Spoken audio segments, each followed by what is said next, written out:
ዛሬም አማራ አካባቢ ላይ በተፈጠረው ችግር ምክንያት ስም እየሰጡ ማሰቃየቱ ሊበቃ ይገባዋል።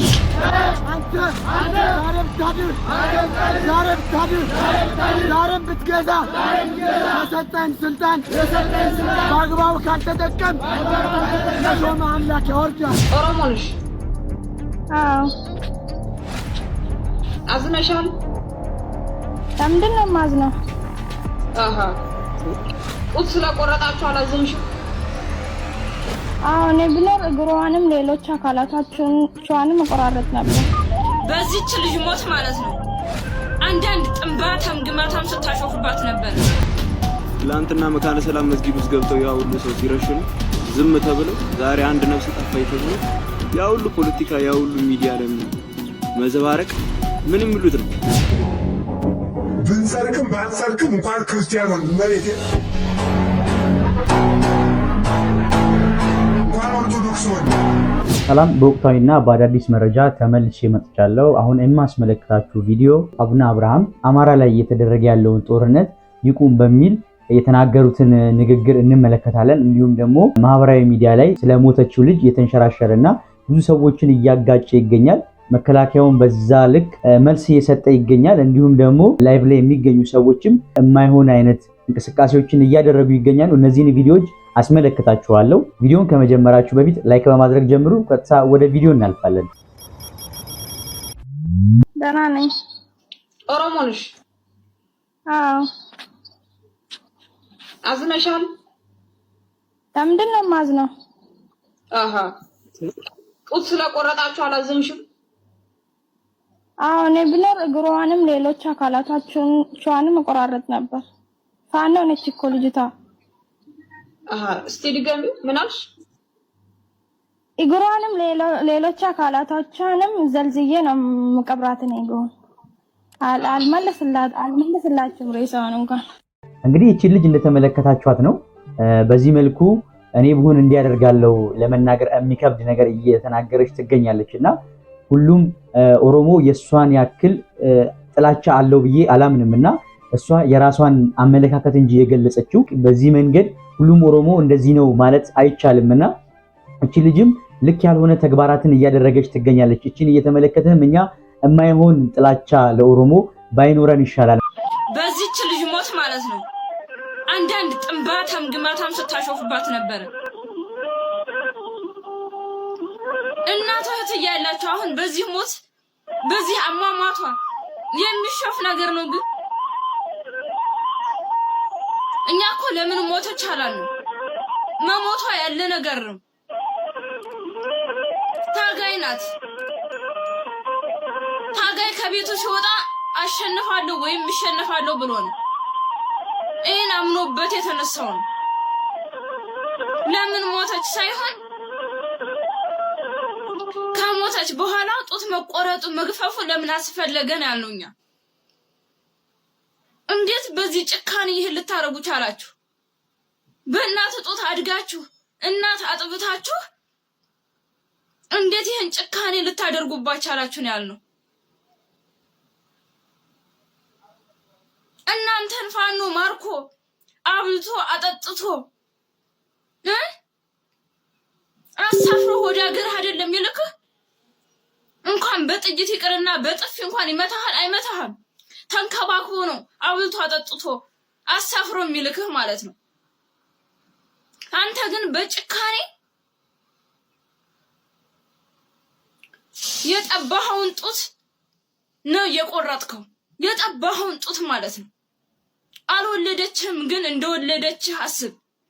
የጠባኸውን እናት ያጠቧችን ጡት ጠብተህ ያደከውን ጡት ነው ቆርጠህ የጣልከው በቢላ።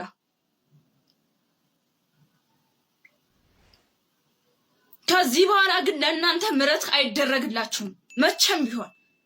ለሰራችሁት የእናትህን ጡት ለቆረጥከው ስራ ዋጋ ይሰጣል። ይሄን ጠብቅ። እስካሁን ስናዝንላችሁ ነበር ለእናንተ ማለት ነው። አሁን ግን ጭካኔ በተሞላ አይምሮህ ማለት ነው የእናትህን ጡት ቆርጠሃል። ምረት አይደረግልህም። በዚህ እውነት ያልተሰማው አማራ ካለ ግን አማራ አይደለም። የሱ ተገዥና የሱ መጸዳጃ ነው ከዚህ በኋላ ማለት ነው። ነገም የኛ ተራ ነው ነገም ማለት ነው። ይሄን አስቡ። አንተ ዛሬ ብታድር ዛሬም ብትገዛ የሰጠን ስልጣን በአግባቡ ካልተጠቀም የሾመ አምላክ ያወርዳል። የሾመ ጌታ ያወርዳል። እግዚአብሔር ታጋሽ ነው እንጂ ልጆቹን ለአውሬ አይተዋችሁም። ሰዋዊ ጥያቄ ሰዋዊነትን ለማላየባችሁ አካላት ከዚህ በኋላ የምናገረው ቃል ድፍረት የተሞላበት ሊመስል ይችላል። ነገር ግን እውነት ነው።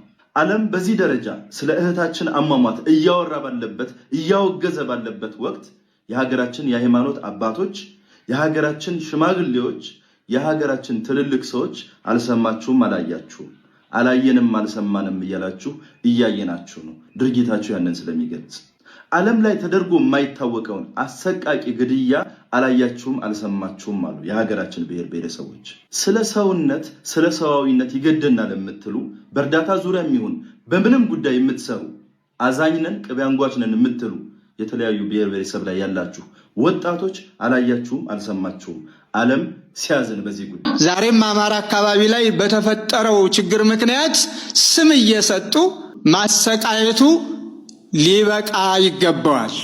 ሰው መወንጀል ያለበት፣ ሰው መታሰር ያለበት፣ ሰው መጠየቅ ያለበት፣ የሞት ፍርድም የሚያስፈርድ ከሆነ ጥፋቱ ታይቶ ተመርምሮ እንጂ ሳይህ አላመርከኝም፣ ታሰጋለህ፣ ከየት መጣህ እያሉ የጠላት ምስክርን እየተቀበሉ በጥርጣሬና በስጋት ሁሉንም ማጎርና ለስቃይ ለፈተና ማጋለጥ ምን አይነት የሀገር ፍቅር ሊኖረው ነው ያ ሰው? ምን አይነት የሀገር ስሜት ሊኖረው ነው ያ ሰው? ሀገሬ እንዲል ሰው ነፃነቱን መጎናጸፍ አለበት። ነፃነቱን ማግኘት አለበት። በኃጢአቱ ሊወቀስ፣ በኃጢአቱ ሊከሰስ፣ በኃጢአቱ ሊወነጀል ይገባዋል ወንጀል እስከፈጸመ ድረስ። ግን እንዲሁ ዝም ብሎ በግል ጥላቻ በሚጠቁሙት ሰዎች ሁሉ የሚደረገው ድርጊትም እንዲቆም ተደማምጦ የኔ ብሎ በቋንቋ በክልል በጎጥ በመለያየት ሳይሆን ኢትዮጵያዊ የሆነ ሁሉ የኔ ብሎ ስጋትም ካለ ደግሞ እንደ ስጋት የሚያያዙ ቢኖሩ በክብር ይዞ አስተምሮ ሳይንገላቱ ፈተና ሳይደርስባቸው የተሳሳተ አመለካከት የተሳሳተ ዓላማ ያነገቡ ካሉ ተሳስታችኋል ይባላል እንጂ መከራ ቀመስ ማለቱ ተገቢ አይደለም። አይናችን እያየ ዝም ማለት አንችልም። እንግዲህ እንደሰማችሁት ነው ብፁዕ አቡነ አብርሃም በዚህ መልኩ እንዲቆም ተናግረዋልና አባቶች አሁንም ዝም አላሉም። ሁሉም ባይናገሩም አባታችን በጣም የምንወዳቸውና የምናከብራቸው አቡነ አብርሃም በዚህ መልኩ የአማራ ጦርነት መቆም አለበት እያሉ ይገኛሉና ልጁም የጠየቀው አባቶች ለምን ዝም አላችሁ ነው። በጥቂቱም ቢሆን አባቶች እንዲተናግረው ነበረ። ነገር ግን የሚሰማ አካል አልነበረምና የሚሰማ አካል ካለ አሁንም ቢሆን ይሄ ነገር መቆም አለበት ብለን እናምናለን። ማለትም የተደረገ ያለው ከውጭ ወራሪ ጋር አይደለምና ከራሳችን ዜጋ ጋር የሚደረገው ጦርነት ልክ ነው ብለን እኛ አናምንምና ይሄ ነገር አሁንም ጦርነቱ ይብቃ እንላለን። ማቲ በጣም ብዙ ጦርነት አድርገናል እኮ ለዛውም ማለት ነው ከነጭ ጋር ነው የተዋጋ ነው ባይዘው። እኔ እንደዚህ ስር ምናምን ቤተሰብ አልሞተብኝ ምናምን አይደለም፣ ግን ላይክ ከሞቱ ማለት ነው ከሞቱ አሟሟቱ የሚባል ነገር አለ። ሰው ከሞተ በኋላ ሬሳ ነው ባይዘው። ምን አሁን በሴት ልጅ የኔ ያህል ጭካኔ ማለት እንዴት ነው ግን ማለት የሚቻላችሁ? አሮ ነው። እኔ እኮ ላይክ ሰው ነው፣ ግን በጣም ብዙ ውጊያ እኮ ተደርጓል። ለዛውም ከነጭ ጋር ከወራሪ ጋር።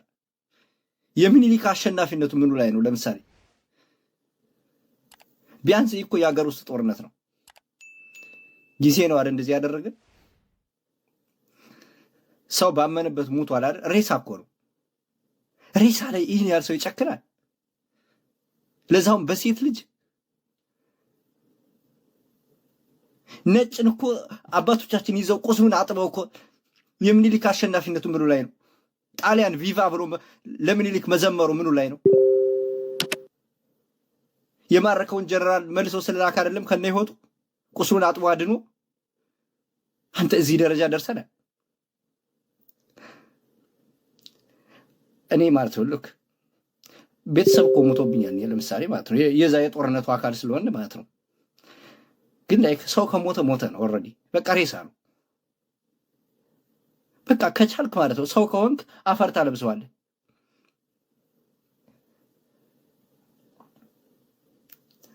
I don't know bro ምን አለ እዚህ ጊዜ ላይ ባልኖር በእናት አሁን ላይ ማለት ነው አሁን ላይ ምንዋጋው ውጋ ማለት ነው ፋኖም ሆነ የሚዋጋው እኛም ሆነ ምንዋጋው ውጊያ ወሰን የለውም ድንበር የለውም ምንም ፋኖ እስከት ድረስ ነው ድንበሩ የቱ ጋር ነው የነሱ ኢትዮጵያ እኛ የቱ ጋር ነው ማን ጋር ነው ምንዋጋው የቱ ጋር ነው ተኛ ኢትዮጵያ አሁን እኮ ምንም በቃ ወሰን የሌለው ውጋ ነው ተዋጋናል ነው በቃ እስኪ እንደ ድሮ እንሁን በቃ በፊት እንዴት ነበር በሰመኑ ጊዜ እንዴት ነበር በሰመኑ በተፈጠረው ጊዜ እኛና ፋኖ እንዴት ነበር አንዲት ኮሾሮ አንዲት ፍሬ ኮሾሮ እኮ ለሁለት ስንበላ ነበር አንተ ከነ ቲቪስ እኔ ካንተ ልብስ ብዬ ስንከፋፈል ነበር አሁን ያ ፍቅር የት ሄደ እስኪ ወደ ድሮ ፍቅራችን እንመለስ በቃ ይብቃን በቃ አመት ሙሉ ተዋጋን ምንም ነገር የለም አመት ሙሉ ተዋጋን በቃ ያለው መሞት እልቀት ነው በቃ እነሱም ይገላሉ እኛም እንገላለን ርችት አይደለም ተተከሳለው የነሱ ጥትም ይገለናል ያቆስልናል የኛ ጥትም ይገላቸዋል ያቆስላቸዋል ምንም በቃ አመት ሙሉ ተዋጋን አመት ውስጥ ለውጥ አላመጣንም አይደል በቃ እንደ ድሮ ሆነን እንኖር እስኪ እንስራ ሀገራችንን እናልማ እንዴ አመት ሙሉ ተዋግተን ለውጥ ያላመጣ ነው ከዚህ በኋላ ምን ልናመጣ ብለን ነው የምንዋጋው በቃ እናንተ ማቆሙ እኛም እንተው እንደ ድሮ እንሁን እንዴ አረ በቀናል እውነት ከምር በቃል እስከት ድረስ እንዋጋ እስኪ ድንበር ንገሩን ኢትዮጵያን እስከዚህ ድረስ ተዋግተናል ብለን የምናሸንፍበት እናንተም እስከዚህ ድረስ ተዋግተን ነው መከላከያ አባል የሆነው ወንድማችን በዚህ መልኩ ስለ ጦርነቱ በሚገባ ነግሮናል ብዬ አስባለሁ ማለትም ጦርነቱ ብዙ ዋጋ አስከፍሎናል ብዙ እህት ወንድሞቻችን አተነበታል የሚተኮሰው ጥይት ነው ቲማቲም ምናምን አይደለምና ሁላችንንም ወይንም ከዛም ወገን ይቆስላል ከዚህም ወገን እየቆሰለ እየሞተ ያለበት ሁኔታ ላይ ነው የደረስነውና ይሄ ነገር ደግሞ ከዚህ በኋላ ከቀጠለ ተገቢ ያልሆነ ጉዳቶችን እናስተናግዳለን ብዬ አስባለሁና እዛው መከላከያ ውስጥ ሆኖ በዚህ መልኩ ልክ እንዳልሆነ እየተናገረ ካለ እኛ ደግሞ ሰፖርት በማድረግ ድምጹን በደንብ እንዲስተጋባ አድርገን ለብዙ ህዝቦች በማዳረስ የበኩላችንን እንወጣ ይሄ ነገር መቆም አለበት ከዚህ በላይ መቀጠል የለበትም ብዙ እህት ወንድሞቻችንን አተነበታል እባካችሁን ይቁም ብለን ድምጽ እንሆን በአንድ ላይ ገና ለገና የባለፈውን የመካነ ሰላሙን አጀንዳ ህዝብ የተቀረጸውን ለማጥፋት ምን አድርገው ቀየሩ ወታደሩ እንደዚህ አድርጎ ማርኮ እኛ ከሞተች በኋላ ምን ልታደርግልን ትላንትና መካነ ሰላም መስጊድ ውስጥ ገብተው ያ ሁሉ ሰው ሲረሽኑ ዝም ተብለው ዛሬ አንድ ነፍስ ጠፋይ ተብሎ ያ ሁሉ ፖለቲካ ያ ሁሉ ሚዲያ ላይ መዘባረቅ ምንም ይሉት ነው የአምስት ሰው ህይወት ይበልጣል የአንድ ሰው ህይወት ይበልጣል ወዳ ፈቅዳ መሳሪያ ተሸክማ ነው የተዋጋችው ሞተች እነሱ እኮ የሃይማኖት ተቋም ውስጥ ተቀምጠው ነው መሳሪያ ሳይሸከሙ የተገደሉት የነሱስ ምን ይባላል ከመጣችበት እሷ ሞተች ግን አንተ ከእንደገና መሳሪያ ቁጣን ቆረጠ እንደዳረገ በለ ተወራለህ ፋኖ እኮ የዛሬ ሳምንት የዛሬ 15 ያክል እኮ በመስጊድ ገብቶ እኮ ህዝብን ሲጨፈጭፍ አንተ ለምን ይሄን ጨፈጨፈ ብለህ ላወራው አንድ ሰው ግን ስለሞተ ዛሬ ሚዲያም ታናውጣው መከላከያን መጋፈጥ በዚህ ልክ ዋጋ ያስከፍላል ጽንፈኛ ባንዳ መወገድ አለበት መረሸን አለበት መደምሰስ አለበት ሸር አድርጋ አርስለት እንግዲህ እነዚህም የመከላከያ አባል ናቸውና ፋኖ በዚህ መልኩ ጥቃት እያደረሰ ለምን ዝም አላችሁ እያሉ ይገኛሉና የትኛው ወገን መሆን እንዳለብን አናቅም ማለትም እኛም ከሁለቱም ወገን አይደለንም ብለን አንድ ላይ ቆመን ነገሮችን እንዲቆም ማድረግ አለብን ብዬ አስባለሁ በዛም ወገን ያሉት ወይንም የመከላከያ አባልም በዚህ መልኩ ጥቃት ደርሶ ነበረ ግን ዝም ብላችኋል አሁን አንድ ነፍስ ሲጠፋ በዚህ ያክል መጨው ተገቢ አይደለም የኛም ወገን በዚህ መልኩ ተጎድቷል እያሉ ይገኛሉና የትኛው እውነታው ወይንም ልክ እንደሆነ ስለማናቅ ሁለቱም ወገን ሳንሆን ነገሮች መቆም እንዳለበት ጦርነቱ መቀጠል እንደሌለበት ልንናገር ይገባል ብዬ አስባለሁ። የኦሮሞ ወንድሞቻችን አብይ ቢጠላችሁም እኛ አንጠላችሁም። የኦሮሞ ወገኖቻችን አብይ እንድትሞቱ ቢፈልግም እኛ እንድትሞቱ አንፈልግም። አብይ እንድንገላችሁ ቢፈልግም እኛ መግደል አንፈልግም። የኦሮሞ ወንድሞቻችን አብይ ስማችሁ እንዲጠፋ አብይ አማራው ከናንተ ላይ ጦርነት እንዲያነሳ ቢፈልግም እኛ ግን አናደርገውም አንፈልግም። ነገር ግን የአብይን አጀንዳ ተሸክማችሁ የተማረኩትን ለማስገደል እሱ እየገደለ ነው፣ ጡት እየቆረጠ ነው። ትናንት አማራ ጡት ቆርጧል እያለ የሐሰት ትርክት የጻፈውን ያንን እናንተ እንድታደርጉት እያደረገ ነው። እነሱ በውሸት የጻፉትን እናንተ ለእውነት የእውነት እንድታደርጉት እያደረጋችሁ ነው። አማራን ከኦሮሞ ጋር ለማጣላት ከሌላው ማህበረሰብ ጋር ለማጣላት መከላከያውን የተማረኩ መከላከያዎችን ለማስረሸን ቀጣይም ሌሎች መከላከያዎች ይህን ፈርተው የኦሮሞ ልዩ ኃይሎች ይህን ፈርተው እንዲዋጉ ይህን ፈርተው እጅ እንዳይሰጡ ለማድረግ ከርተው እንዳይገቡ ለማድረግ እያደረገ ያለው ሴራ ተገንዝባችሁ ወደ ወንድሞቻችሁ ኑ። እኛ መግደል ሰልችቶናል። ስለዚህ አማራን እንድትጨፈጭፉ፣ አማራን እንድትገሉ፣ አማራን እንድትደፍሩ፣ አማራን ጡት እንድትቆርጡ ሲያዝዛችሁ እምቢ ብላችሁ ወደኛ መምጣት አለባችሁ። በየትኛውም ቀጠና ስላለን፣ በየትኛውም ቦታ ላይ ስላለን ኦሮሞ በዓለም አቀፉ ደረጃ ገዳይ ነው፣ ጨፍጫፊ ነው፣ አራጅ ነው ተብሎ በየሄደበት ሀገር ሁሉ በአረብ ሀገር የሚኖሩ በተለያየ ሀገር የሚኖሩ ወንድሞቻችን ኦሮሞ ወንድሞቻችን እህቶቻችን ከስራ ገበታቸው ሁሉ እየተባረሩ ነው። ለምን? ኦሮሞ ያርዳል፣ ኦሮሞ ይገላል የሚለውን በሚዲያ እየተከታተሉ ስለሆነ። ይህን መጠየቅ ትችላላችሁ። እውነታው ይህን እያደረገ ያለው አብይ ነው። ለእናንተ አስቦ ሳይሆን የጠላቶቻችን አጀንዳ ለማስፈጸም ኢትዮጵያ ሰላም እንዳትሆን የኢትዮጵያን ወጣቶች ለመጨረስ ህዝቡን ለመጨረስ ሀገሩን ለማፍረስ እየሰራ ያለ ተልኮ ወስዶ እየሰራ ያለ ስርዓት እንደሆነ መገንዘብ አለባችሁ። በዚህ ልክኛ ወንድሞቻችን አንጠላም፣ ወንድሞቻችን አንገልም። በሰላም እንድትመጡልን እንፈልጋለን። ማርከንም ወደ ቤተሰቦቻችሁ እንሰዳለን እንጂ እኛ አንገልም። የኦሮሞ ልዩ ኃይል ሁናችሁ አማራ ክልል መታችሁ የአብይን አጀንዳ ለማስፈጸም ኦሮሞንና አማራን ለማጣላት በሚሰራው ሴራ እኛ ማርከን ወደ ቤተሰቦቻችሁ ነው የምንልካችሁ። በሰላምም ከመጣላችሁ ወደ ቤተሰቦቻችሁ ነው የምንልካችሁ። በሰላም መኖር ትችላላችሁ። ሀገራችሁን ማገልገል ትችላላችሁ። ለቤተሰቦቻችሁ መኖር ትችላላችሁ። በዚህ ልክ መልእክቴን ተቀብላችሁ ወደ ወንድሞቻችሁ ኑ ብለናል። አመሰግናለሁ። እኛ ኦሮሞን አንጠራም። መንግስት እንድትሞቱ ቢፈልግም እኛ እንድትሞቱ አንፈልግም እያለ ይገኛልና ይሄን የምትፈልጉ ከሆነ ወደ ስምምነቱ መታችሁ፣ ወደ እርቁ መታችሁ ወደ አንድ ስምምነት ብታደርሱ ይሻላል ብለን እናምናለን። እኛ በበኩላችን ማለትም እየጠፋ ያለው የድሃው ነፍስ ነው እየጠፋ ያለውና እዛ ትልቅ ደረጃ ላይ በመንግስት ደረጃ ላይ ያሉ ሰዎች ራሳቸው የሆነ የተመቻቸ ቦታ ላይ ቁጭ ብለው እዚህ ጋር ድሃውን ህዝብ የማይሆን ነገሮች ውስጥ መማገድም ተገቢ አይደለም። በዛ ልክ ደግሞ ነገሮችን ማስቆም አለብን ብዬ አስባለሁ። ይሄ ነገር ይቁም እላለሁ። አሁንም እጅግ ያሳዝናል፣ እጅግም ልብ ይሰብራል። ሰብአዊነት የሚሰማው ሰው ሁሉ ይህንን ቪዲዮ ሼር በማድረግ ይተባበር። ልጄን ሳገኛት እርቃኗ ነበረች። የሚይዘው የምጨብጠው የምሆነው ጠርቶኛል። ቀና ብላ ልታየኝ እንኳ አልቻለችም። እኔን አባቷ እንኳ ማየት አፍራ ነበር። የለበስኩት ኮት አውልቄ ሸፋፍኜ ወሰድኳት። ይህንን ያሉት አንድ ምስኪን አባት የሚወዷትና የሚሳሱላት ህፃን ልጃቸው እየተደፈረችባቸው አርሶ አደር አባት ናቸው። እኛ አባት የልጃቸው ፍርድ ለማግኘት ሲንከራተቱ 3 ዓመት ሞልቷቸዋል። የዛሬ 3 ዓመት የ15 ዓመት ልጃቸው በጎረምሶች የተደፈረችባቸው አባት ፍትህን ፍለጋ እየተንከራተቱ ነው።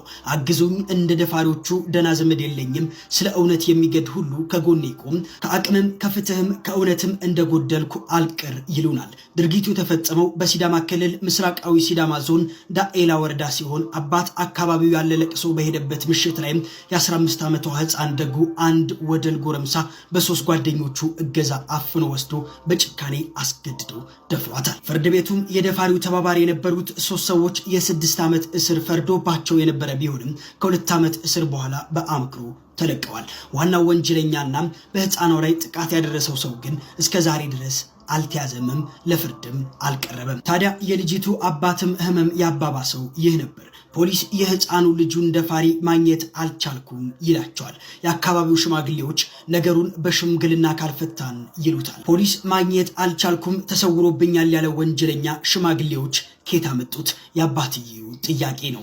ፍትህ በመጠየቅ ሽማግሌዎች የማያከብር ተባልኩኝ። ጽዩፍ ሰውም አደረጉኝ። ሽማግሌዎችን የማትሰማ ሰው ነህ ተብዬ ለዘመናት ስመላለስበት ከነበረ ቤተክርስቲያን ተገለልኩኝ። የገዛ ልጄ ደፋሪን በፍርድ መጠየቅ ያለበት ደፋሪ በሽምግልና ለጫካ ላወጣህ ተብዬ ከአካባቢው ማህበረሰብ ተገለልኩ። ደሟን ጠራርጌ ሸፍኜ ስወስዳት ቢያዩ ምን ይሉ ነበር? ሁሉም ተባበሩብኝ ሲሉ ልጃቸው የተደፈረችባቸው ምስኪን አባት በምሬት ይናገራሉ። አቅም የለኝም፣ ስለ እውነት ብላችሁ ከጎኔ ቁሙ ሲሉም ለኢትዮጵያውያን መልእክታቸው አስተላልፈዋል። የደጉ አባት ጭንቀት የሰማችሁ ወገኖች ሁላችሁም እባካችሁ ድምፅ ናቸው። ፍትህ ለደጉ በሉለት። ወንጀለኛ ተገቢው ቅጣት እስኪያገኝ ድረስ ተጋግዘን እንጩ።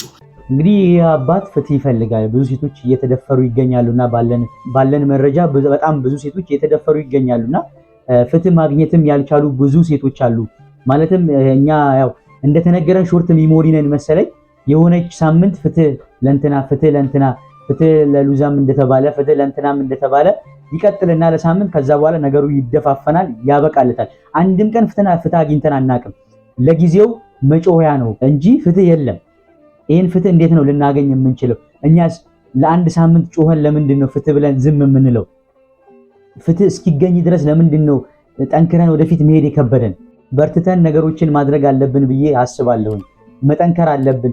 ሴት እህቶቻችን ፍትህ ማግኘት አለባቸው። በዚህ መልኩ ጥቃቶች እየበዙ ነው። በጣም ፍትህ ባለማግኘታቸው ጥቃቶች እየበዙ ነው። ሌላዎቹ እንዲማሩ አንዱ ከባድ ቅጣት ካልተቀጣ ማንም ሊማር አይችልም። ወንዶችም በዚህ ያክል እንዴት ጭንቅላታቸውን እንዳጡ አይገባኝም። ስሜታቸው በዚህ ልክ እየገዛቸው አስተሳሰባቸው በዚህ ልክ እያነሰ እንዴት እንደመጣ ባይገባኝም እስከ መጨረሻው ሄደን ፍትህ መገኘት አለበት ብዬ አምናለሁ። ለዛሬ የነበረን ቪዲዮ ይሄን ይመስላል። በሌላ ቪዲዮ እስከምንገናኝ ቸር ቆዩልኝ። ብንሰርቅም ባንሰርቅም እንኳን ክርስቲያን ሆን መሬቴ እንኳን ኦርቶዶክስ ሆን